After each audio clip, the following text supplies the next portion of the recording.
I want to quickly go across to Pragya on the input that we were just sharing about the CCS meet. Shortly, that meet is going to begin.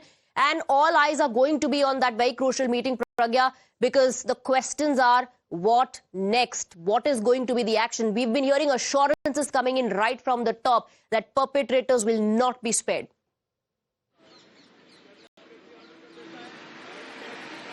Absolutely, Swati, and this has been reiterated by Prime Minister himself today when he met the injured at LNJP Hospital. Soon after that, Prime Minister took to social media to say that the perpetrators of this particular crime will be brought to justice. So, the sentiment and also the intent of the government is very clear on this particular Delhi blast, and this CCS meeting comes right after this Delhi blast, and therefore this is very significant.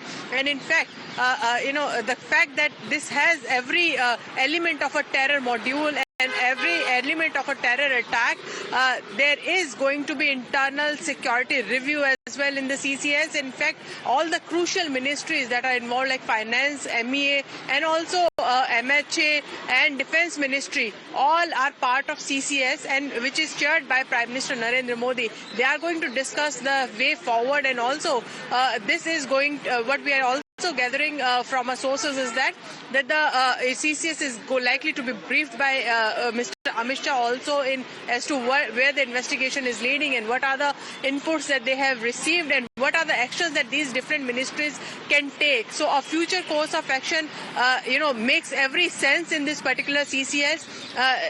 Looking at the fact that right from Prime Minister to MH to Raksha Mantri, everyone has come out openly and spoken about this Delhi blast, given assurances.